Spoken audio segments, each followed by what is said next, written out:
کہ شوکت اسلام کو ظاہر کرنے کے لیے کفار کے سامنے شوکت اسلام کو ظاہر کرنے کے لیے تو اس بات کی اجازت ہے، بلکہ جو کام ایسا ہو کہ جس سے کفار پر اور مسلمانوں کا رعب طاری ہو تو وہ کرنا چاہیے۔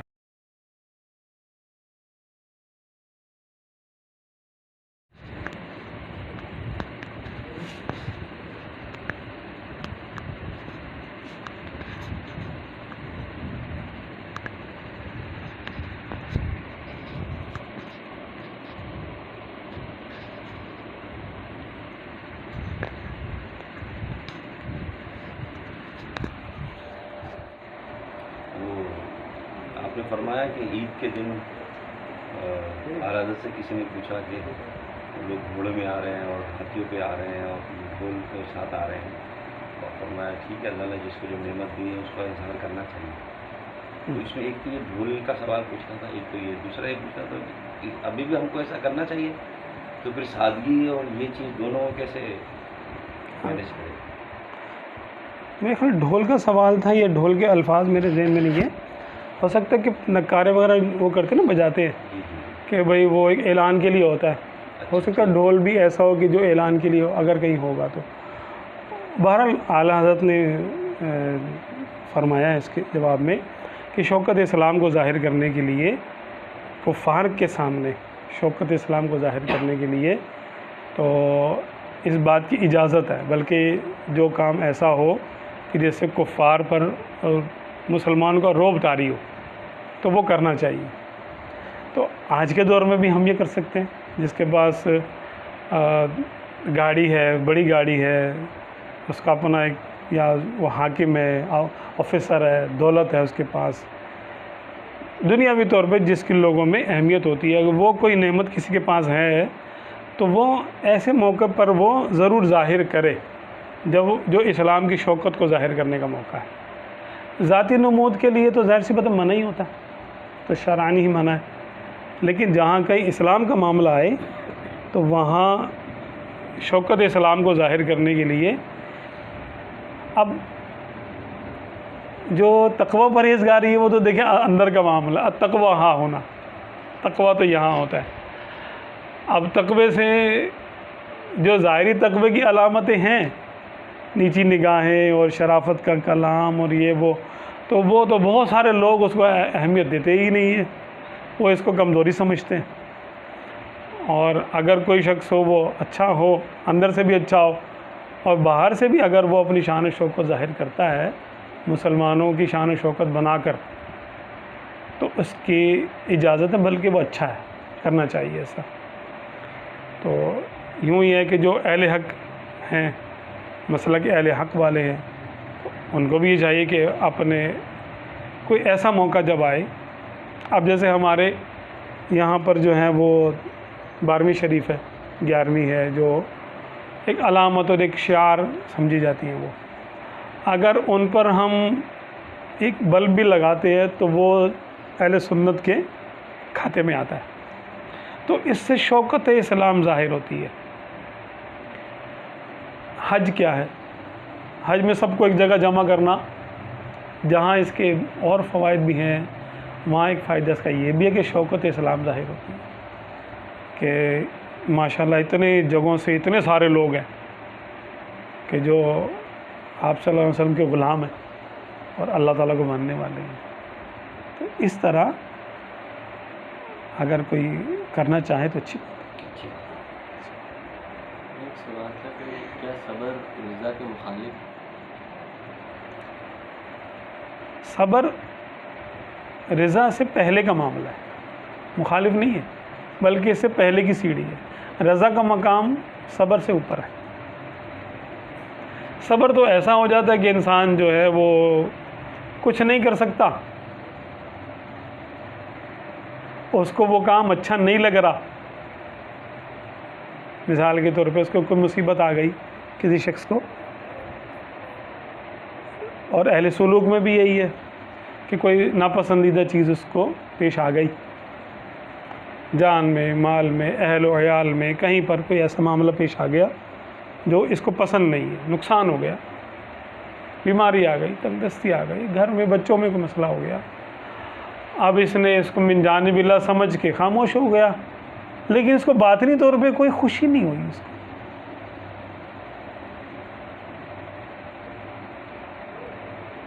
تو یہ کیا ہے؟ صبر ہے. صبر کر لیا اس نے. صبر کا معنی اپنی زبان کو اور دل کو شکوے سے روکنا. ظاہری صبر کیا ہے کہ ظاہری صبر کے خلاف جو چیزیں ہیں اس کو روکنا, ماتم کرنا اور شکوے کے کلمات کہنا, سر پیٹنا وغیرہ وغیرہ, جس سے کہ صبر کے خلاف معاملہ سمجھ میں آتا ہو, ان چیزوں سے اپنے آپ کو روک لینا صبر ہے, ظاہری صبر. اور دل کا صبر کیا ہے کہ دل میں شکوہ نہ آئے, اپنے آپ کو منانا کہ بہتر ہی ہوگا بھائی, جو اللہ نے کیا بس وہ بہتر ہے, جو اللہ نے کیا بہتر ہی ہوگا, ہمیں کیا پتہ. اس سے اوپر کا ایک مقام ہے رضا. رضا کا معنی یہ ہے کہ ہر اچھی حالت کو اور سخت حالت کو, بری تو نہیں کہیں گے, جو نفس جس کو اچھا سمجھ رہا ہے, مال حاصل ہوا, اولاد کا معاملہ ہوا کہ کوئی اچھی خبر مل گئی, اپنی صحت اچھی ہو گئی وغیرہ وغیرہ, کوئی اچھی نعمت حاصل ہو گئی جس کو ہم نعمت سمجھتے ہیں, تب بھی بندہ خوش ہو, اور اس نعمت کے زائل ہونے پر بھی اندر سے خوش ہو. ظاہر میں خوش ہے تو بولے گا ٹھیک ہے بھائی میں راضی ہوں. مثال کے طور پہ عام طور پہ یہ ہوتا ہے کہ جو ہمارے ہندوستان پاکستان کا معاشرہ ہے اس میں یہ ہوتا ہے کہ بھئی بچیوں سے پوچھے بغیر یا ان کے رضا معلوم کیے بغیر بھی شادی کر دیتے ہیں ماں باپ, یا پھر اس پہ دباؤ ڈالتے کہ دیکھو ہم تمہاری شادی یہاں کر رہے ہیں اور تم کو کرنی پڑے گی. اب دل سے وہ راضی ہو یا نہ ہو, لیکن باپ کی عزت کی خاطر, ماں کی محبت میں, بھائیوں کی وقار کی خاطر وہ کہتی ہے ٹھیک ہے, سائن کر دیتی ہے اور قبول ہے کہہ دیتی ہے, زبان سے راضی ہونا ظاہر کر دیتی ہے, دل سے راضی چاہے ہو یا نہ ہو. اب سلوک میں ظاہر تو نہیں چلتا, سلوک کے معاملات میں اس میں تو جیسے ظاہر کرے گا اس سے زیادہ باطن کا معاملہ ہے کہ اس کو دل سے بھی اچھا سمجھنا ہے اس بات کو کہ بہت اچھا ہوا میرے ساتھ یہ مصیبت پیش آئی, واہ واہ کیا کہنے, میرے تو وارے نیارے ہو گئے, آخرت میں مجھے اس کا یہ اجر ملے گا. ایک صحابیہ, مجھے ان کا نام ذہن میں نکل گیا, ان کے پاؤں پہ کوئی جو ہے نا پتھر گر گیا اور زخم ہو گیا, ناخن ان کا نکل گیا اور خون بہنے لگا, تو ہم ہنسنے لگی. کسی نے پوچھا کہ مائی صاحبہ یہ ہنسی کا کون سا مقام ہے؟ تو آپ نے فرمایا ٹھیک ہے مجھے تکلیف تو ہو رہی ہے, لیکن اس کے بدلے میں جو آخرت میں مجھے اجر ملنے کا امکان ہے وہ سوچ کے مجھے ہنسی آ گئی کہ واہ واہ اچھا مجھے یہ مقام ملنے والا. جیسے مثال کے طور پہ نابینا کے بارے میں آتا ہے کہ اگر کوئی شخص نابینا ہو جائے تو اس کے بارے میں روایتیں ہیں کہ اللہ تبارک و تعالی پوچھتا ہے نابیناؤں کے بارے میں کہ تم نے, یعنی فرشتوں سے جن پوچھتا ہے کہ تم نے ان کی آنکھیں لے لی. اولاد کے بارے میں بھی یہ ہے کہ جس کی چھوٹی اولاد انتقال کر جاتی ہے, نابالغ, یا جس کا اولاد انتقال کر جاتی ہے, تو پھر اللہ تعالیٰ فرشتوں سے پوچھتا ہے کہ تم نے ان کے ساتھ کیا کیا, کیا تم نے ان کے دل کا پھل توڑ لیا؟ تو وہ کہتے ہیں ہاں. تو ان کے لیے بشارت ہے, نابیناؤں کے لیے یہ ہے بشارت ہے کہ اللہ تعالیٰ قیامت کے دن اور لوگوں سے پہلے, سب سے پہلے اللہ تعالیٰ کا دیدار نابیناؤں کو کرایا جائے گا جو دنیا میں نابینا تھے. اب الامان والحفظ, ہم اللہ تعالیٰ سے عافیت کا سوال کرتے ہیں اپنے لیے, اپنے گھر والوں کے لیے. حکم بھی یہی ہے کہ عافیت مانگی جائے. لیکن اگر کوئی شخص نابینا ہو گیا, وہ اس بات پر صبر تو کر ہی رہا ہے, چارہ تو کوئی ہے ہی نہیں, صبر تو کرنا ہی ہے, مسلمان ہے تو زبان سے کچھ نہیں بولے گا, لیکن دل میں تو ہے نا دل پہ اب کیا کرے. دل کے اطمینان کے لیے اور صبر کے لیے یہ ہے کہ بھئی جو اللہ جو کرتا ہے صحیح کرتا ہے, اتنا وہ کر رہا ہے تو وہ صابر ہے, اندر سے بھی اور باہر سے بھی صابر ہے. لیکن اگر وہ اپنی نظر فضائل پہ لے آئے اور کہے کہ اللہ تعالیٰ کا دیدار ہوگا مجھے, اس دیدار کے انتظار میں وہ گم ہو جائے اور بولے, اس سے کوئی پوچھے بھائی آنکھیں چاہیے, وہ بولے نہیں آنکھیں نہیں چاہیے, اب تو مجھے دیدار کرنا ہے. اگر کوئی ایسا ہو جائے تو وہ اپنے نابینا ہونے پہ راضی ہو گیا. رضا کا معنی یہ ہے کہ اب اپنی حالت کو تبدیل نہیں کرنا چاہتا, بلکہ کہتا ہاں یہی صحیح ہے بھائی, میرے لیے تو اچھا وہی ہو گیا. صبر خاموشی کا نام ہے, امساک رک جانے کا نام ہے, کہ شکوے سے روک دے اپنے آپ کو. اور صبر کے اوپر ایک مقام ہے رضا, یعنی خوش ہو جانا کہ یار یہ کام ہوا ہے نا, واہ واہ یہ تو بہت اچھا ہو گیا میرے ساتھ. اب یہ عام آدمی کے تو بس کی بات نہیں ہے کہ جو مصیبتوں پر وہ راضی ہو جائے. صبر ہی کر سکتے ہیں ہم لوگ. تو دعا جو مانگیں گے تو دعا تو بندہ اسی لیے تو مانگتا ہے کہ یہ جو میری حالت ہے یہ تبدیل ہو جائے. ہاں وہی تو کہہ رہا ہوں نا کہ وہ جو راضی ہوگا وہ دعا نہیں مانگے گا کہ یا اللہ میری حالت تبدیل کر دے, وہ تو راضی نہیں ہے. اس کا مطلب وہ تو دعا مانگنا تو دور کی بات ہے. اگر اس کو اختیار دیا جائے کہ آنکھیں چاہیے تو لے لو, لیکن پھر دیدار نہیں ہوگا, پھر عام لوگوں کی طرح ہوگا دیدار, وہ نابیناؤں والی نعمت نہیں ملے گی. تو یہ اب آنکھیں لینے سے انکاری ہو جائے, بولا نہیں یہ صحیح ہے بس ٹھیک ہے.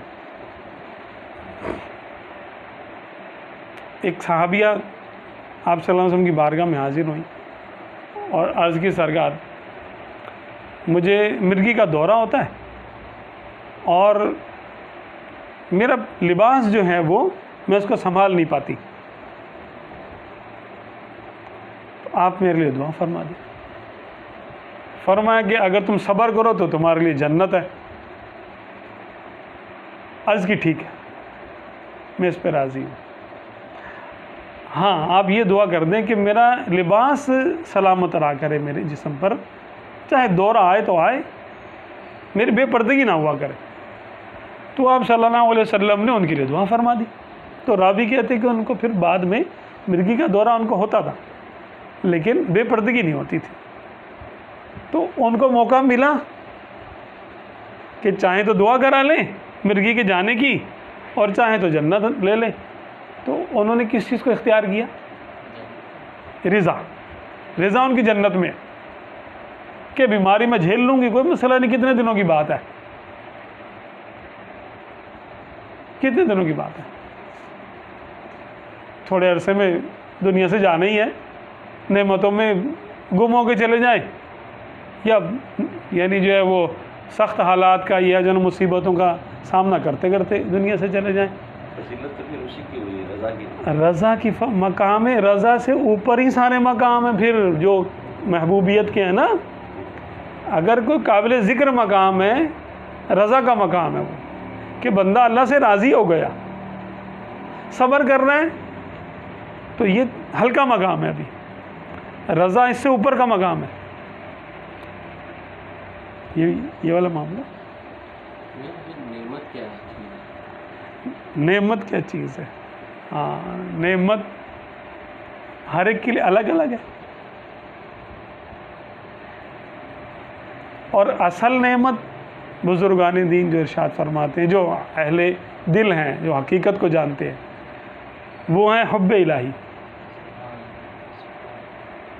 حب الہی سے بڑھ کر کوئی نعمت نہیں ہے.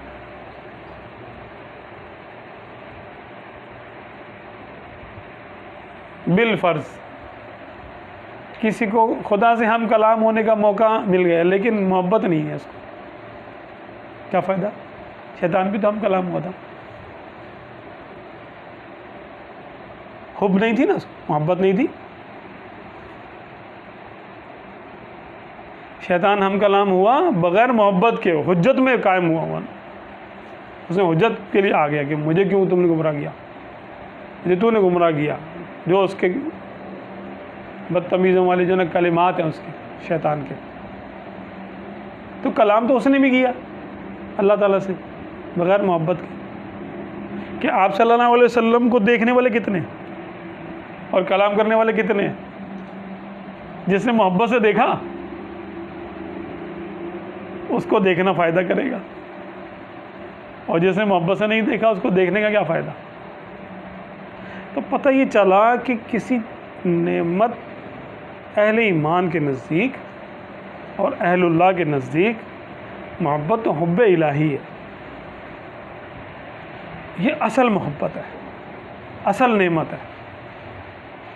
باقی جو ان سے کم درجے کے ہیں, ہر ایک کی جو منزل ہے وہ اس کے لیے نعمت ہے. چھوٹے بچے کو ٹافی دیتے ہیں وہ بڑا خوش ہو جاتا ہے, اس کے بیچارے کی یہی ہے. تھوڑا سا بڑا ہوتا ہے اس کو کہتا ہے مجھے سائیکل چاہیے, سائیکل نعمت ہے اس کے لیے. اسکول سے چھٹی نعمت ہے اس کے لیے, ہے نا. اچھا وہ پھر بڑا ہو جاتا ہے تو اپنی خواہشات ہیں اس کی, طاقت, عزت, دولت, شہرت, اچھی جگہ پر جو نا من پسند شادی, بچے, من پسند نعمتیں, یہ اس کے لیے یہ نعمت ہے, وہ ان کو نعمت سمجھتا ہے. لیکن انجام کو دیکھا جائے گا کہ کس چیز کا انجام کیا ہے. جس کا انجام اچھا ہے وہ ایک نعمت ہے.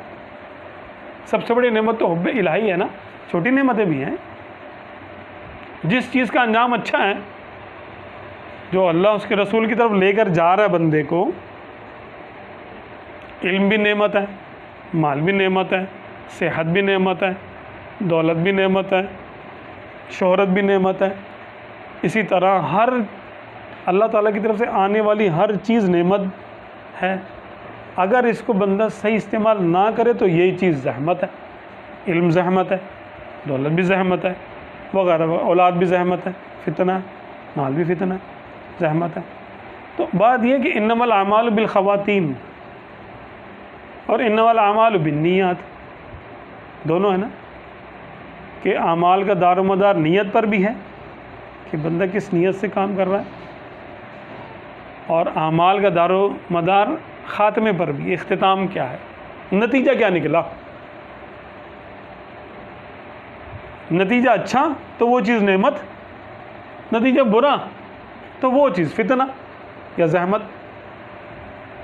یوں دیکھا جائے تو نعمت, بیماری بھی نعمت ہوئی.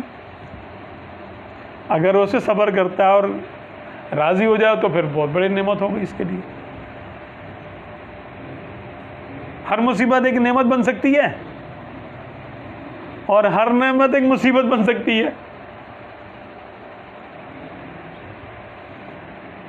اپنے اپنے پسند کی بات ہے, اور ری ایکشن آپ نے کیا دینا. نعمت پہ آپ کا ری ایکشن کیا ہے, مصیبت پہ آپ کا ری ایکشن کیا ہے. یہ فیصلہ کرے گا آپ کا ری ایکشن, آپ کا رد عمل فیصلہ کرے گا کہ یہ چیز آپ کے لیے نعمت ہے یا زحمت ہے. یہ اسلام کے لیے یا مسلمان کے لیے یہ چیز ضروری ہے, یا غیر مسلم اگر انہی باتوں پہ عمل کرے گا تو اس کے لیے بھی فائدہ دے گا. دیکھیں, نعمت اسلام کے بغیر کوئی نعمت نہیں ہے.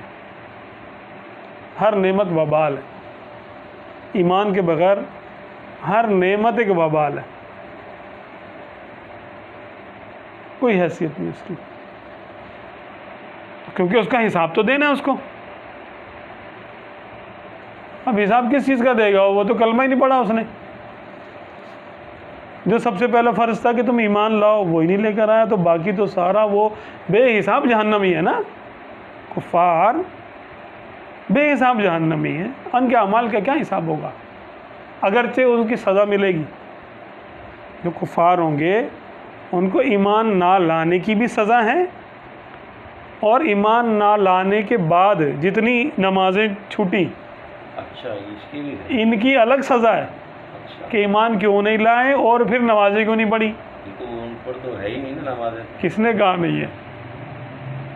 ان پہ لازم تھا کہ وہ ایمان لاتے اور نماز پڑھتے, ایمان لاتے اور روزہ رکھتے, ایمان لاتے اور حج کرتے بصورت استطاعت.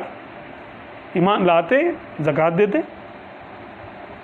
تو اعمال بھی ان پر ہیں اور یعنی جو نا ایمان بھی ہے ان پر۔ مسلمانوں میں یہ کہ وہ ایمان تو لے آئے، ایک طرف سے ان کی بچت ہو گئی، اب اعمال کا رہ گیا معاملہ کہ اعمال کا حساب ہے۔ یہ جو نعمت اس کافر کو مل رہی ہے، سکون کی نعمت مل رہی ہے، عیاشی مل رہی ہے، پیسہ مل رہا ہے، یہ نعمت نہیں ہے؟ یہ تو نعمت ہے، وہ کہہ رہا ہے مجھے تو بڑی آرام سے وہ سکون سے وہ گاڑی ہے، بنگلہ ہے۔ نہیں، یہ ظاہراً نعمت ہے۔ وَإِن تَعُدُّوا نِعْمَةَ اللَّهِ لَا تُحْصُوهَا، اگر تم اللہ کی نعمتوں کو گنو تو گن نہیں سکو گے۔ ظاہری طور پہ تو یہ نعمت ہی ہے، اللہ نے دی ہے اس کو، لیکن کیا اس کے حق میں یہ نعمت بن رہی ہے کہ نہیں؟ اس کے حق میں نہیں بن رہی نعمت، اس کے حق میں تو یہ وبال بن رہا ہے۔ اللہ کی طرف سے نعمت آ رہی ہے، یوں آپ سمجھے کہ جیسے بارش کا پانی آیا، پھولوں کے پودے میں گیا، اس سے خوشبو پیدا ہو گئی، اور وہی پانی سانپ نے پیا تو زہر پیدا ہو گیا، ہے نا؟ فرق ہو گیا نا۔ میاں آپ نے پچھلے ایک محفل میں فرمایا تھا کہ طریقت جو ہے وہ عمل کا نام نہیں، سمجھنے کا نام ہے، تھوڑی وضاحت فرما دیں کس طرح؟ طریقت عمل کا نام، یعنی الگ سے کوئی عمل نہیں کرنا ہم نے طریقت کے لیے۔ نمازیں ہم نے 5 ہی پڑھنی ہیں، تہجد پڑھ لیں، نوافل پڑھ لیں، ہے وہ نماز آپ کی، الگ سے آپ کچھ اس میں ایجاد نہیں کر سکتے۔ نوافل وہی ہے، روزہ بھی وہی ہے، الگ سے کوئی طریقت کا روزہ نہیں ہوتا، الگ سے کوئی عمل نہیں ہے طریقت، بلکہ وہی اعمال جو ہمیں شریعت نے بتا دیے ہیں انہی پر اخلاص کے ساتھ عمل کرنا اور اس کے نتائج حاصل کرنا، وہ ہے طریقت۔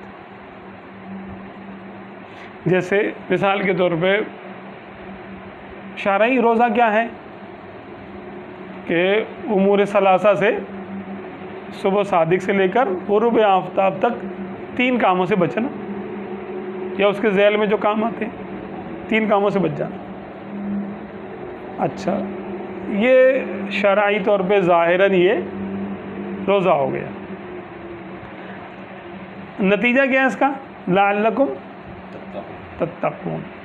اگر ہم اس کو اس کی باطنی، ظاہری باطنی شرائط کے ساتھ رکھیں تو تقوی حاصل ہو جائے گا۔ اگر تقوی حاصل کرنا ہے تو پھر اس کے اوپر غور کرنا پڑے گا کہ شریعت ہم سے کیا چاہتی ہے، اس کا تھیم کیا ہے، یعنی اس میں راز کیا ہے۔ روزہ کہ اللہ تعالیٰ میں بھوکا رکھنا چاہتا، چلیں بھوکا رکھنا چاہتے تو کیوں؟ اس کے پاس نعمتوں کی تو کمی نہیں ہے، وہ چاہتا کہ ہم سے بس یہ جو چاہت ہے نا اس کی، اس کو فالو کرنا، اس کو ڈھونڈنا، یہ ہے طریقت۔ اب روزے میں کوئی طریقت کا روزہ، یعنی اس میں کوئی ٹائم زیادہ نہیں ہو جائے گا کہ شریعت کا روزہ جو ہے وہ 16 گھنٹے کا ہے اور طریقت کا 20 گھنٹے کا ہو جائے گا، ایسا نہیں ہے۔ طریقت میں بھی روزہ وہی ہے، جو شریعت کا روزہ وہی طریقت کا روزہ ہے، وقت کے اعتبار سے کیفیت کا فرق ہے۔ جو صرف بے توجہی سے امور ثلاثہ سے، یعنی 3 کاموں سے رک جائے، اس کا شرعی تو روزہ ہو گیا، لیکن کیا روزے کی روحانیت اس کو حاصل ہوئی؟ یہ بات دیکھنے کی ہے۔ اگر روحانیت حاصل کرنی ہے تو اس کی باطنی شرائط پہ غور کرنا پڑے گا، اور باطنی شرائط کو پانا، اس کے لیے کوشش کرنا، یہ ہے طریقت۔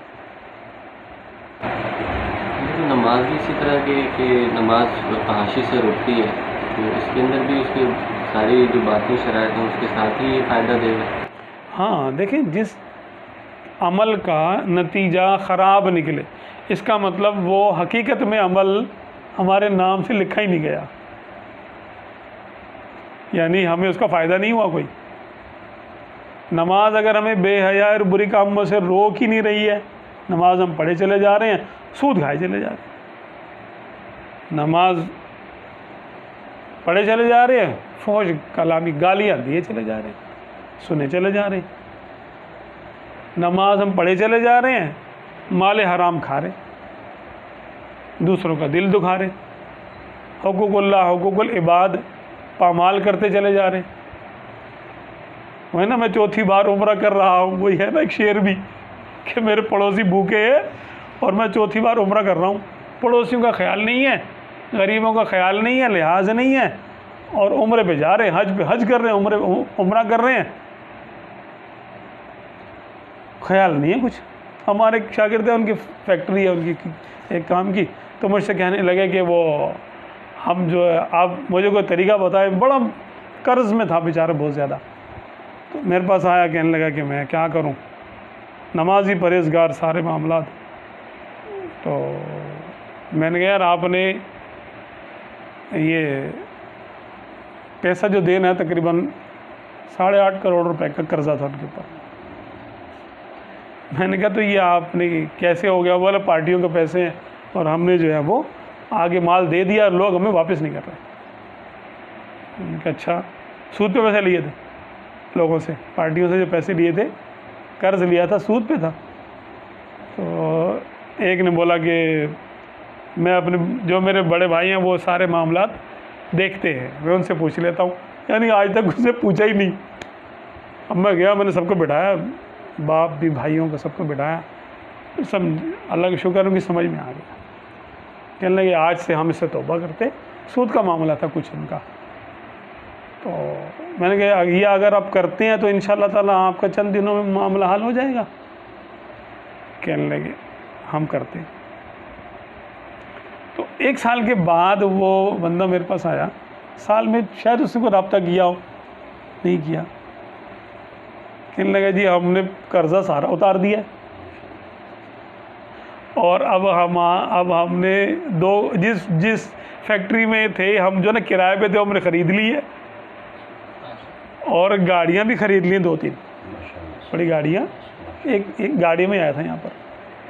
میں نے کہا دیکھو یہ ہے برکت توبہ کرنے کی، نہیں معاملات کرنے کی، کہ بعض اوقات نمازی بھی ہوتے ہیں ان کو پتہ ہی نہیں ہوتا کہ ہم کیا کر رہے ہیں کیا نہیں کر رہے، لین دین کے معاملات میں بہت خراب ہوتے ہیں۔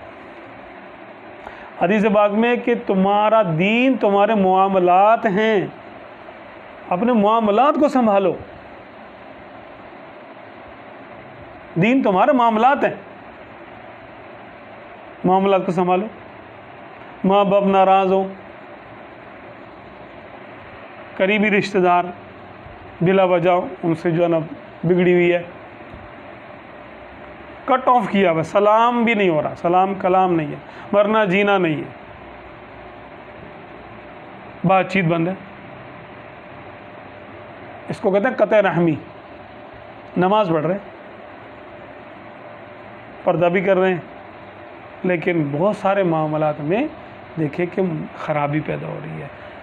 فحشائی والمنکر، ہر بری بات اور فحاشی سے نماز روکتی ہے۔ اگر نماز نہیں روک پا رہی، آپ کی نماز نہیں روک پا رہی نا، نماز تو روکتی ہے، اگر آپ کا عمل جس کو ہم نماز کہہ رہے ہیں، یوں سمجھیں میرا عمل جس کو میں نماز کہہ رہا ہوں، اگر مجھے وہ برائی سے نہیں روک رہی، اس کا مطلب ہے کہ اللہ کے یہاں وہ نماز نہیں ہے، پھر وہ کچھ اور ہے۔ اگر وہ نماز ہوتی تو مجھے روک دیتی۔ اللہ کا فرمان تو جھوٹ نہیں ہو سکتا، میرا عمل ہی خراب ہوگا۔ یہ عربوں کا بگڑا وہ معاشرہ تھا، آپ صلی اللہ علیہ وسلم نے ان کو نماز، خیر آپ صلی اللہ علیہ وسلم کی تو کیا شان ہے، نظر ڈالے تطہیر و تزکیہ جو نا فرما دیا، لیکن نمازی تھا نا، ایک نمازی وہ عمل تھا جو سب پر ہے، امیر غریب سب پر ہی ہے نا نماز، تو چھوٹے بڑے سب پہ ہے، عورت مرد نماز ہے، یہی وہ فرض ہے جو سب پر ہی ہوتا ہے الا ماشاء اللہ۔ تو یہ کیا ہے؟ یہ تقوی اور پرہیزگاری پیدا کرنے کے لیے، منکرات سے روکنے کے لیے ایک نماز ہی ہے۔ تو نماز بھی، روزہ بھی، حج بھی، زکوٰۃ بھی۔ زکوٰۃ کیا ہے؟ دل سے دنیا کی محبت دور کرنے کے لیے، کہ انسان اپنے بڑی محنت سے کماتا ہے اور مفت میں لوگوں کو دے دیتا ہے، جن کو جانتا بھی نہیں ان کو دے دیتا ہے، یہ لو بھی رکھو۔ کیوں دے رہا بھائی ان کو؟ بھائی اللہ کا حکم ہے، اپنا کمایا ہوا کھول دیتا ہے، لیکن یہ دے رہا ہے نا، تو اس کے دل میں مخلوق کی محبت پیدا ہو رہی ہے، دل سے دنیا کی محبت کٹ آف ہو رہی ہے، جو ہر گناہ کی جڑ ہے۔ اور اگر ایسا نہیں ہو رہا زکوٰۃ دینے والے، اس کا وہ کیا مطلب ہے؟ اس کا مطلب یہ ہوا کہ وہ زکوٰۃ کا حق ادا نہیں کر رہا، ابھی بھی حریص ہے۔ زکوٰۃ تو دے رہا ہے نا، زکوٰۃ دے رہا ہے تو دیکھے نا کئی معاملات میں گڑبڑ تو نہیں ہو رہی۔ بھائی ایک فطری محبت ہے، دیکھیں مال سے ہر بندے کو محبت ہوتی ہے، اولاد سے ہر بندے کو محبت ہوتی ہے، اپنے ماں باپ بیوی بچے، وطن، زبان، قبیلہ، خاندان، فطری محبت پہ کوئی پابندی نہیں ہے۔ لیکن دیکھنا یہ ہے کہ کیا یہ فطری محبت شرعی کاموں میں رکاوٹ تو نہیں بن رہی؟ یعنی اگر مال کی محبت اتنی ہے کہ زکوٰۃ نہیں دینے دیتی تو مال کی محبت مذموم ہے، اور اگر اتنی نہیں ہے لیکن اتنی نہیں ہے کہ زکوٰۃ سے روک دے، تو اب یہ عوام الناس کی حد تک جو ہے نا مذموم نہیں ہے، اگرچہ سالکین کے لیے یہ صحیح نہیں ہے۔ وہ تو کہتے ہیں بھائی مال ہو یا نہ ہو، مال رکھو یا نہ رکھو، جیب میں ہو اگر ہو تو، دل میں نہ ہو۔ اگر دل میں مال ہے تو وہ کہتے ہیں زہر ہے، یہی تو زہر ہے کہ حب الدنیا راس کل خطیئات، دنیا کی محبت ہر خطا کی جڑ ہے۔ تو جو ہمارے صوفیاء ہیں، صوفیاء کی تعلیم یہی ہے کہ اگرچہ مال آپ کی جیب میں ہو لیکن دل میں نہیں ہونا چاہیے۔ اس لیے بزرگ کہتے بھی ہیں کہ ہر بندے کو یہ حکم نہیں ہوتا کہ تم کسب کرنا چھوڑ دو، ہر سالک کو حکم نہیں ہوتا کہ تم گھر بیٹھو، بس اللہ دے گا نا گھر بیٹھو۔ اب بھائی اس کا اتنا عقیدہ تھوڑی ہے، توکل ایسا تھوڑی ہے، اس لیے سب کو ایسا حکم نہیں ہوتا، کسی کسی کو ہوتا بھی ہے کہ اب تم نے کمانا نہیں ہے، بس گھر پہ بیٹھو، بس اللہ دیکھو وہ تمہیں کیسے دیتا ہے۔ یہ کسی کسی کو حکم ہوتا ہے، ورنہ تو حکم یہ ہوتا ہے کہ بھئی تم بھی کماؤ اور کھاؤ اور دوسروں کو کھلاؤ۔ اگر تم نے دنیا کی محبت ختم کرنی ہے تو سخاوت کے ساتھ کر لو ختم۔ دنیا کو ترک کرنا ہے تو کما کے ترک کرو، تاکہ، لیکن یہ درجہ کمزور ہے، یہ کمتر درجہ ہے، یہ سخاوت کا درجہ، لیکن مالدار سالکوں کے لیے یہی ہے۔ غریب سالکوں کے لیے کیونکہ ان کے پاس دولت نہ ہے نہ آنی ہے، ان کے نصیب میں ہے ہی نہیں، جتنی مرضی کوشش کر لیں۔ دنیا کے سارے غریب بیچارے امیر ہونے کے لیے کوشش کر رہے ہوتے ہیں اور اسی حالت میں مر جاتے ہیں، کوئی امیر نہیں ہوتے، الا ماشاء اللہ کوئی ہو جائے تو ہو جائے۔ غریبوں کی سخاوت یہ ہے کہ وہ امیروں کے پیسے کی لالچ نہ رکھے۔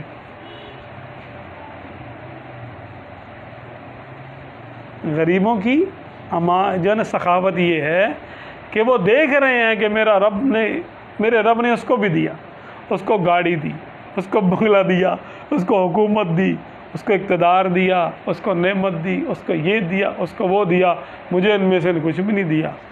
تو اس کے دل میں شکر کے جذبات آئیں، شکر ہے یا اللہ ایسے بگھیڑوں سے مجھے بچا لیا تم نے۔ یہ تو اعلیٰ درجے کا ہے نا معاملہ کہ شکر کرے وہ۔ اگر شکر نہیں کر سکتا تو صبر کر لے کہ چلو اللہ تعالیٰ کی حکمت ہے، اس کو دے دیا، مجھے نہیں دیا، کوئی بات نہیں، مجھے جنت میں دے دے گا، ٹھیک ہے۔ یہاں پر وہ صبر کر رہا ہے، چاہتا ہے کہ مجھے مل جائے، اب نہیں مل رہا تو چلو شرعی حدود نہیں پھلانگ رہا، لیکن دل میں ہے کہ مل جائے تو اچھا ہی ہے یار، اب مل نہیں رہا تو موقع ملے گا تو لے لیں گے، نہیں موقع ملے گا، جب تک نہیں ملا تو روزہ، مل گیا تو افطار کر لیں گے، کوئی مسئلہ نہیں۔ دنیا سے جو روزہ رکھا ہوا ہے وہ نہ ملنے کا روزہ ہے، ملے گا تو افطار ہے اور نہیں ملا تو صبر ہے۔ تو یہ بہت کم درجے کا ہے، یہ بھی اچھا ہے، بہرحال حرام میں تو نہیں پڑ رہا نا، لیکن دل میں محبت دنیا کی ہے۔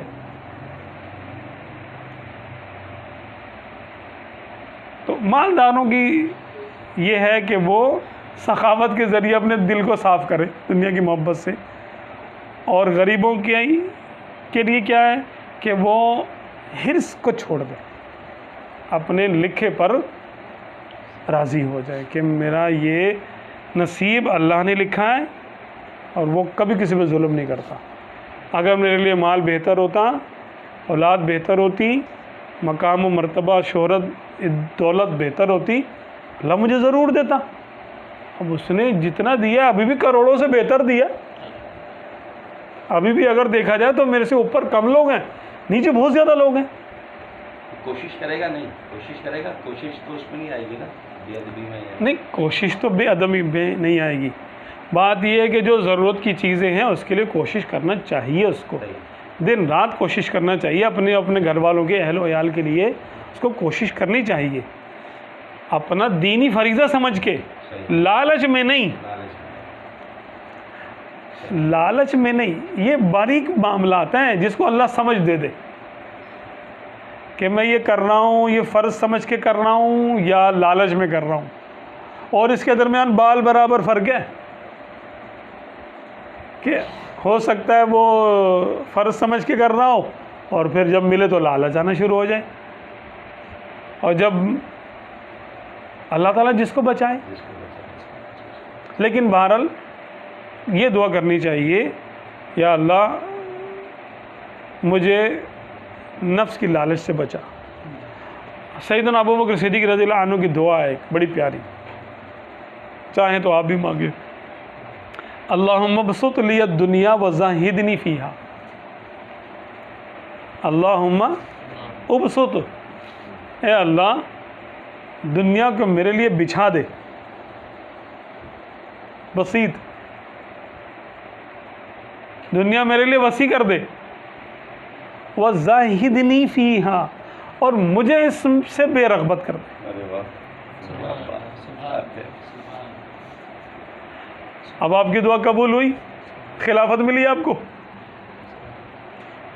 خلافت اگر بادشاہت ہی ہے نا، دیکھا جائے تو اختیار کے اعتبار سے تو بادشاہت ہی ہے، وہ جو بادشاہ کر سکتا خلیفہ کیوں نہیں کر سکتا؟ لیکن انہوں نے کیا کیا؟ اپنا حصے کا آٹا بھی کم کرا دیا، اتنا زہد، اولادیں ملی، آپ اپنے سردار بھی تھے پہلے تو اپنے قبیلے کے، تاجر بھی تھے، نیک نام بھی تھے، ساری نعمتیں آپ کو ملی، دنیا آپ کے سامنے بچھ گئی، آپ نے کیا لیا اس میں سے؟ چاہتے تو اپنے اولاد کو بنا دیتے اپنے بعد خلیفہ۔ جو کچھ انسان کرتا ہے نا، کس کے لیے کرتا ہے؟ اپنے لیے یا اپنی اولاد کے لیے کرتا ہے؟ وہ کہتے ہیں نا اس کا حق مارا، اس کا مارا، اس کا مارا، بدبخت ایسی باتیں کرتے ہیں، تو مار کے کس کو دیا؟ اولاد کو دے دیا تھا اپنی، خود اس میں سے کچھ لے لیا، اپنی اولاد کے لیے وقف کرا دیا۔ کیا کیا تھا اس کا؟ تو نہ تو آپ نے اس دنیا سے کوئی فائدہ نہیں اٹھایا، بلکہ دین کی جو خدمت آپ نے کی ہے، آپ صلی اللہ علیہ وسلم نے کیا ارشاد فرمایا کہ جتنا مجھے ابو بکر کے مال نے فائدہ پہنچایا، کسی کے مال نے مجھے اتنا فائدہ نہیں پہنچایا، احسان بھی فرمایا، اور میں نے ہر شخص کی خدمت کا بدلہ دے دیا۔ احسان تو سرکار بھی کوئی کیا کرے گا، ہر شخص کی خدمت کا بدلہ آپ نے دے دیا، ابو بکر کی خدمت کا بدلہ اللہ دے گا قیامت کے دن، ہے نا؟ تو بات یہی ہے کہ اللہم ابسط لی الدنیا وزاہدنی فیہا، یا اللہ میرے لیے دنیا کو وسیع کر دے، بچھا دے میرے لیے، میں چاہوں تو لوں، چاہوں تو جیسے دسترخوان، وہ ہم یعنی ہمارے کھانے والے کے سامنے دسترخوان ہوتا ہے نا، مہمان کے سامنے ہم رکھتے ہیں کہ بھئی تم جو چاہو کھاؤ اس میں سے، ٹھیک ہے؟ تو دنیا تو دسترخوان کی طرح تھی آپ کے لیے، اور آج بھی اولیاء اللہ کے لیے یہ مراحل پیش آتے ہیں، سالکین کے لیے بھی یہ مرحلے پیش آتے ہیں، جو اہل سلوک ہیں ان کے لیے وہی سب کچھ ہوتا ہے۔ آپ صلی اللہ علیہ وسلم کے پاس نہیں آئے تھے فرشتے، جبریل علیہ السلام کے ساتھ فرشتے آئے ایک، کہ آپ صلی اللہ علیہ وسلم نے ارشاد فرمایا کہ اللہ تعالیٰ نے فرشتے کو بھیجا میرے لیے کہ جاؤ یہ دنیا کے خزانوں کی کنجیاں ہیں، یا اپنے میرے حبیب صلی اللہ علیہ وسلم کے سامنے پیش کر دو. تو آپ صلی اللہ علیہ وسلم فرماتے کہ میں نے جبریل کو دیکھا. کیا کہتے ہو؟ مشورہ. کیونکہ جبریل علیہ السلام آپ صلی اللہ علیہ وسلم کے وزیروں میں سے ایک وزیر ہیں. آسمان میں 2 وزیر ہیں نا آپ صلی اللہ علیہ وسلم کے, اور زمین میں بھی 2 ہیں. خود فرمایا کہ میرے آسمانوں میں 2 وزیر ہیں اور 2 زمین پر. آسمانوں کے وزیر کون ہیں؟ جبرائیل علیہ السلام اور شاید میکائیل علیہ السلام. اور زمینوں میں کون ہے؟ حضرت ابوبکر صدیق اور حضرت عمر فاروق اعظم رضی اللہ عنہ.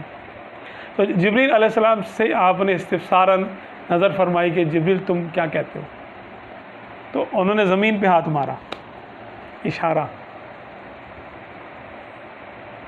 کہ آپ تواضع اختیار کریں.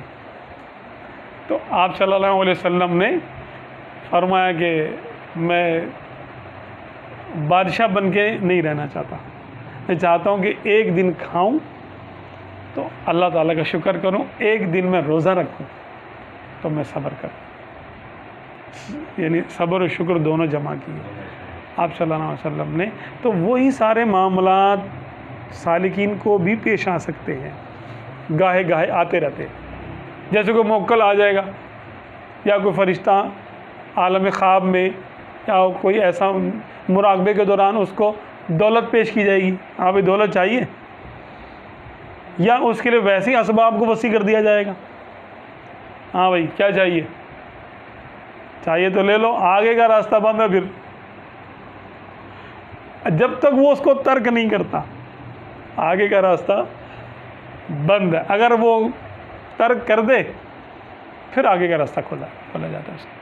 سالکین کے لیے بھی یہ معاملات ہوتے ہیں کہ اس کو, بلکہ دنیاوی مصائب کا, دنیاوی معاملات کا, جب رونا روتا ہوا کوئی مرید آتا ہے نا کسی پیر, صحیح پیر کے پاس, تو وہ پیر دل میں بڑا خوش ہوتا ہے.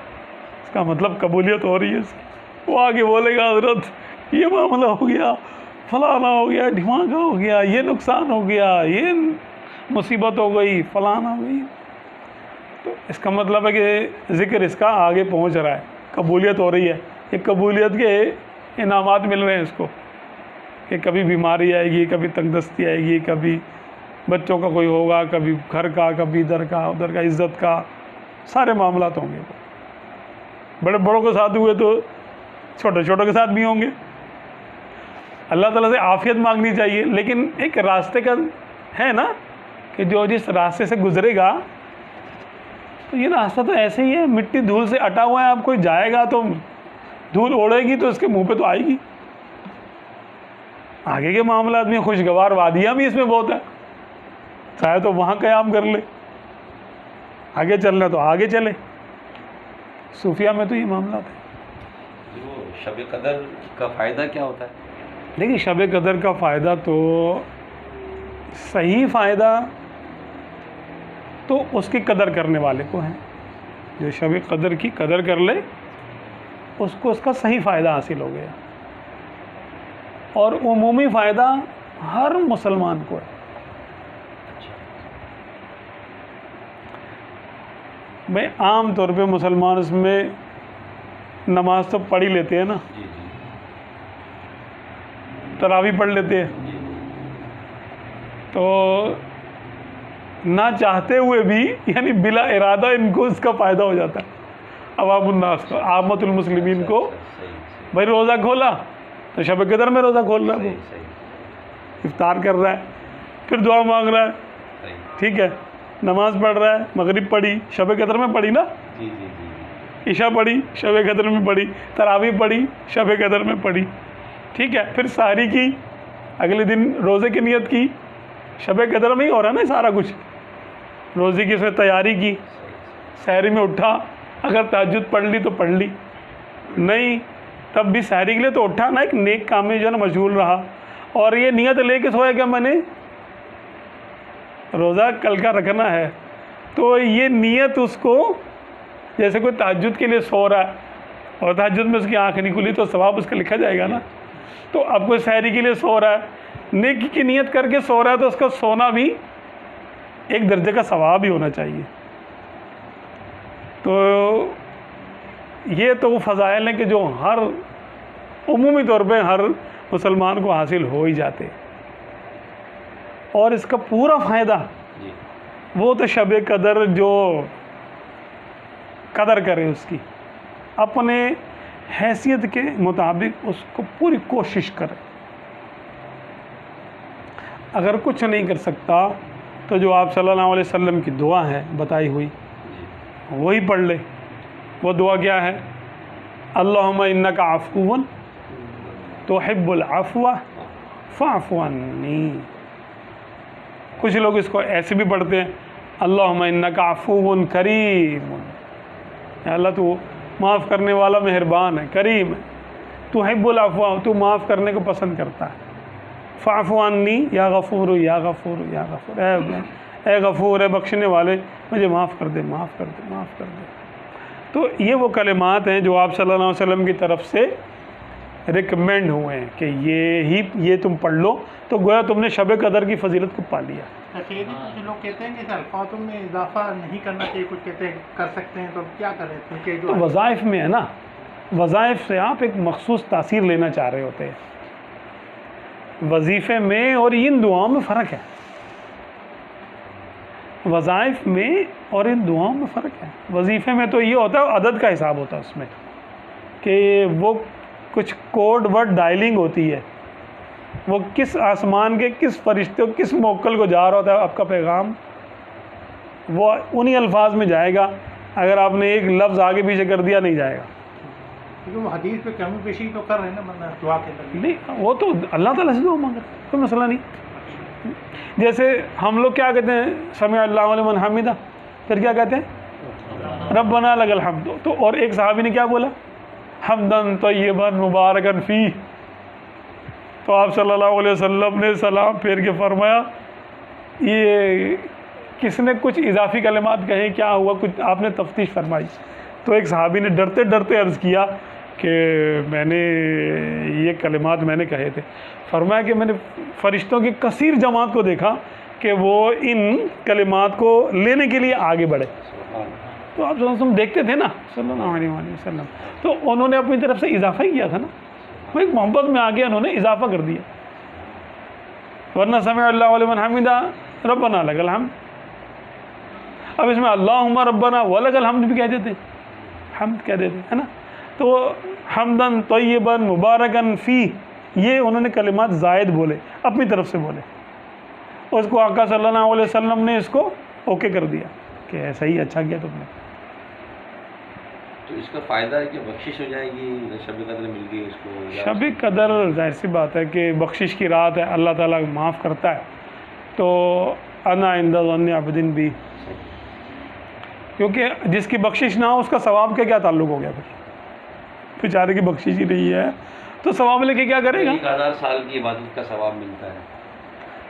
بھائی جو جنت میں چلا گیا نا، اب اس کو کبھی اپنے نعمتوں میں کمی محسوس نہیں ہوگی، چاہے وہ سب سے ادنا درجے کا جنتی ہو، وہ خوش رہے گا وہاں پر.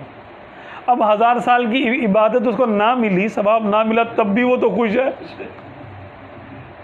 تو وہ مخصوص جو عبادتیں ہیں وہ اگرچہ اس کو نہ بھی مل رہی ہوں، بخشش ہی ہو جائے خالی، یہ کوئی معمولی چیز نہیں ہے. اور اگر اس نے حق ادا کر دیا، اپنے تئیں پورا کر دیا، تو پھر تو سونے پہ سہاگا اور وارے نہیں آ رہے. وظیفہ اس رات کا نوافل عموماً لوگ چاہتے ہیں کہ اس رات کی کوئی نوافل ہوں، جیسے 27 ہے، 29 ہے، 23 ہے، 25 ہے، طاق راتوں کی آخری جو رمضان کی طاق راتیں ہوتی ہیں، اس میں کوئی وظائف یا کوئی نوافل ایسے ہیں جو؟ دیکھیں نوافل سے بہتر ہے، ہماری اکثریت جو ہے وہ نمازیں ان کی رہتی ہے، ایک بہت بڑی تعداد ہے، الا ماشاء اللہ. اب تو کوئی ڈھونڈنے سے ملے گا کہ کوئی صاحب ترتیب ہو. صاحب ترتیب مانا وہ کہ جس کی ابھی تک کی کوئی نماز اس کے اوپر قضا باقی نہ ہو. اگر قضا ہوئی تھی تو پوری کر چکا، وہ گنتی گن کے جب سے بالغ ہوا ہے اب تک کی سب نمازیں اس نے پڑھ لیں، ادا پڑھ لیں، یا پھر اگر قضا ہوئی تھی تو قضا پوری کر چکا، ساری نمازیں کر لیں، صاحب ترتیب ہو گیا. 5 نمازوں کا ہے تھوڑا سا. 6 نمازیں اگر قضا ہیں تو صاحب ترتیب نہیں ہے، تو صاحب ترتیب جو ہو جائے ایسا تو بہت ہی کم ہے، اللہ ماشاء اللہ کوئی ہو۔ نوافل کی جگہ اپنے فرائض کو ادا کرنا چاہیے، سنت غیر موقدہ کی جگہ بھی اپنے قضا نمازوں کو پورا کرنا چاہیے، اور اس کا طریقہ، اس کی نیت علماء نے بتائی ہے، وہ بہت آسان سی ہے کہ جو نماز پڑھے ساتھ میں اپنی ایک پہلے کی نماز پڑھ لے۔ جیسے ظہر پڑھ رہے ہیں تو ظہر کی 4 سنتیں، 4 سنتوں سے پہلے سب سے پہلے ظہر کی نماز جو قضا ہوئی تھی وہ ادا کرنے کی نیت سے 4 رکعت فرض ادا کر لیں قضا، پھر سنتیں پڑھیں، پھر وقتی فرض پڑھیں سنت نوافل، یا پھر ظہر کی نماز جب پڑھ لیں تو بعد میں پڑھ لیں، فارغ ہونے کے بعد 4 رکعت پڑھ لیں۔ ہر نماز کے ساتھ ایسے ہی کریں، عصر سے پہلے پڑھیں، ٹھیک ہے، فجر سے بھی پہلے پڑھیں، احتیاطاً یہی ہے اس میں، فجر سے پہلے پڑھیں اور سنتوں سے پہلے پڑھ لیں۔ نمازوں کو قضا کریں، جاگنے والی راتوں میں بھی ہم لوگ نوافل یا لمبی لمبی نمازوں کی بھی بڑی کوشش کرتے ہیں، جب تک فرض سر پہ باقی ہے نوافل قبول نہیں ہوتے، نوافل قبول نہیں ہوتے۔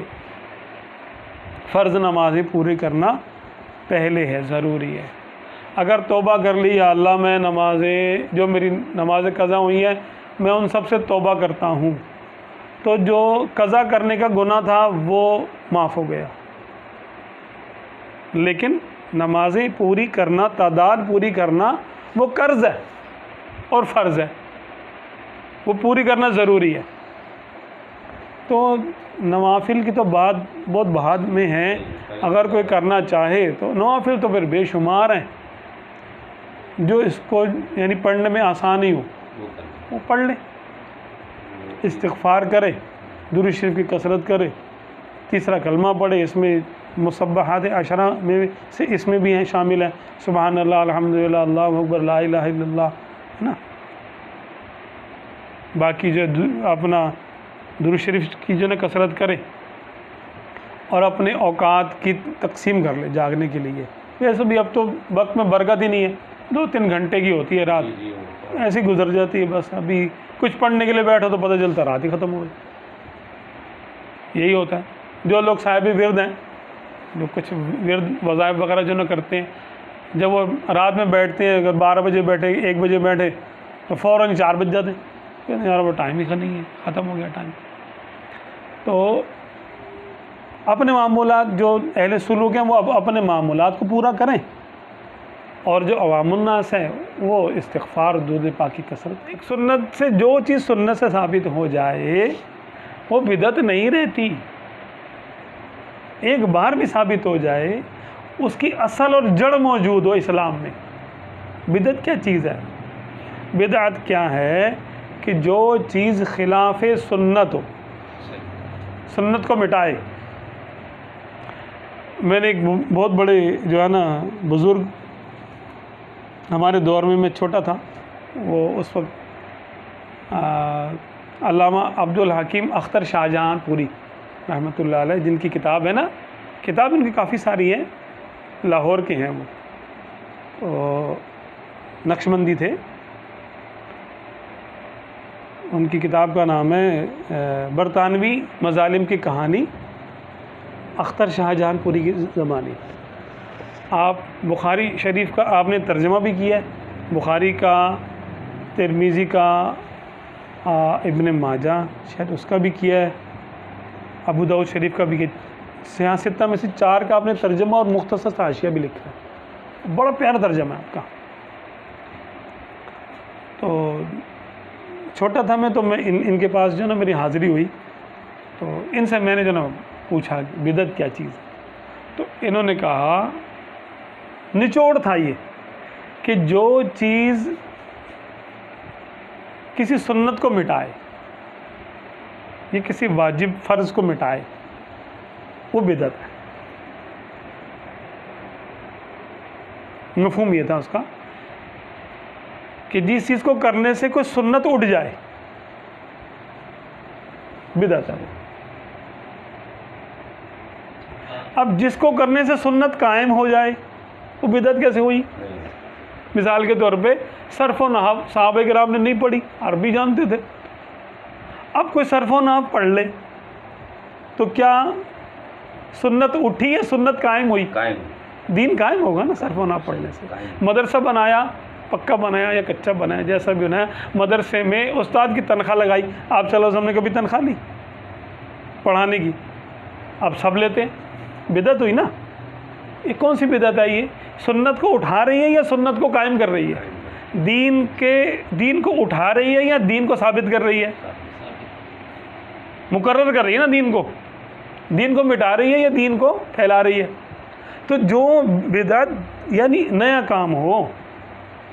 کام بھی اگر ہو، لیکن یہ دیکھا جائے گا کہ کیا وہ سنت کو اٹھا رہا ہے، ختم کر رہا ہے، یا سنت کو قائم کر رہا ہے. دین کو مٹا رہا ہے وہ نیا کام، یا وہ دین کو قائم کر رہا ہے. اگر وہ دین کو نقصان پہنچا رہا ہے کسی بھی پہلو سے، سنت کو مٹا رہا ہے، واجب کو مٹا رہا ہے، فرض کو ترک کروا رہا ہے، تو وہ بدعت ہے. بدعت عقیدے کی بھی ہوتی ہے، جیسے خاتم النبیین کا نیا معنی گھڑ لینا. تو جس درجے کی بدعت ہوگی اس درجے کا حکم اس پہ لگے گا. بعض بدعت کفر ہے، جیسے یہ بدعت خاتم النبیین کا نیا معنی کوئی لے آنا، آخری نبی کے علاوہ کوئی معنی لانا، یہ بدعت ہے اور بدعت کفر ہی آئی. جو اس کو مانے گا وہ کافر ہو جائے گا. دوسرے معنی کوئی لے لے، آخری نبی کے علاوہ کوئی معنی لے لے تو وہ کافر ہو جائے گا. یہ بھی بدعت ہے. جو امکان مانے کہ زمانے نبوی میں یا ان کے بعد وغیرہ وغیرہ، وہ جو اہل علم جانتے ہیں، وہ بھی بدعت ہے. نیا معنی لے کر آئے نا عقائد میں. اسی طرح دیگر معاملات میں، عملی کے معاملات میں جو بہت ساری بدعتیں ہیں وہ ہیں کہ جو خلاف سنت ہیں، سنت کو مٹاتی ہیں، تو وہ مذموم ہے، حرام بھی ہے، مکروہ ہے، تنزیہی ہے، تحریمی ہے، اس کی قسمیں. یہ جو تاریخ بدعت حسنہ اور سیاح، ہاں، جو بدعت دین کو قائم کرے، اچھا، دین کی مددگار ہو، دین کے مقصد کو تقویت دینے والی ہو، وہ بدعت صاحب یعنی شریعت کی طرف سے اس کی اجازت ہے. کہ آپ صلی اللہ علیہ وسلم نے فرمایا من سن فی الاسلام سنتا حسنتا، کہ جس نے اسلام میں کوئی نیا طریقہ جاری کیا، اچھا طریقہ جاری کیا، فلہ اجرھا و اجر من عمل بہا، او کما قال صلی اللہ علیہ وسلم، کہ اس کے لیے اس کے اپنے عمل کا بھی اجر ہے، اور اس پر جو عمل کرے گا ان سب کا اجر اس کے لیے لکھا جائے گا. ان کے اجور میں بھی کوئی کمی نہیں ہوگی جو کر رہے ہیں، اور ان کو سب کا ٹوٹل ملے گا. تو اسی طرح یہ بھی ہے من سن فی الاسلام سنتا سیئتا، کہ جس نے کسی اسلام میں کوئی نیا کام ایجاد کر دیا جو کہ برا کام تھا، یعنی اس خلاف اسلام تھا، اسلام کے مقصد کے خلاف تھا، اس کی تھیم کے خلاف تھا، تو اس کے لیے گناہ ہے اپنا، اور جو اس پہ عمل کرے گا. اب قابیل کے لیے آتا ہے کہ قابیل کو اپنے قتل کرنے کا گناہ تو ہوگا، جو اس نے حضرت حابیل رضی اللہ عنہ کو شہید کیا تھا. ایک بندے کے قتل کرنے کا تو اس کو گناہ اپنا ہوا، خود اپنے عمل کا. اور دنیا میں جہاں کہیں کوئی بے گناہ قتل ہوگا، اس قتل کا گناہ بھی اس کے سر پہ جائے گا، قابیل کے سر پہ جائے گا، کہ اس نے یہ برا طریقہ جاری کیا تھا قتل کرنے کا. اب بتائیے کہ نیا کام دو ہی طریقے سے ہو سکتا ہے نا، یا تو اچھا ہوگا یا برا ہوگا، یا دین کو مٹا رہا ہوگا یا دین کو قائم کر رہا ہوگا. اگر دین کو مٹا رہا ہے تو برا ہے، بدعت قبیحہ ہے، اور اگر دین کو قائم کر رہا ہے تو بدعت حسنہ ہے، حسنہ کا ثواب اور قبیحہ کا سیئہ کا گناہ.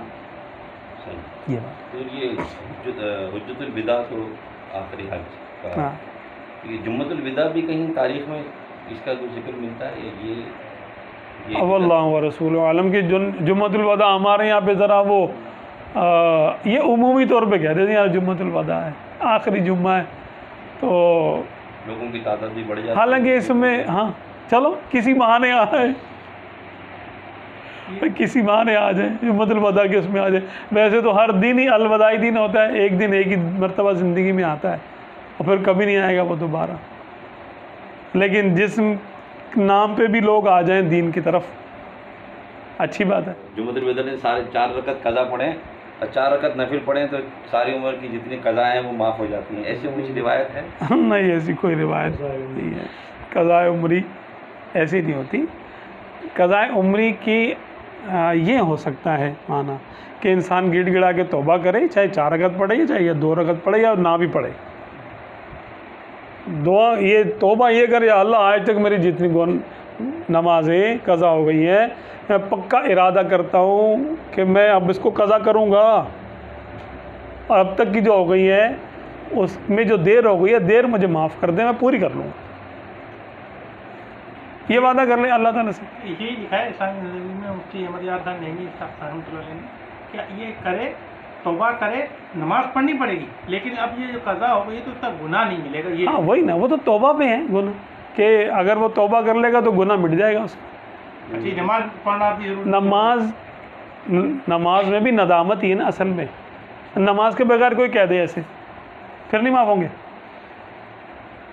ہو جائیں گی نا. میں نے یہ میسج چلا دیا تھا پچھلے سال تو کئی لوگوں نے کہا اچھا قضا معاف ہو جائے. میں نے کہا قضا نہیں ہوگی. اس کے کرنے سے نا 4 رکعتیں پڑھنے سے نا عوام میں غلط فہمی شائع ہو رہی ہے. اصل میں لوگوں نے، بزرگوں نے ہمارے لکھا، وہ ایک ترغیب کے لیے تھا کہ بھائی 4 رکعتیں پڑھ لو، ٹھیک ہے.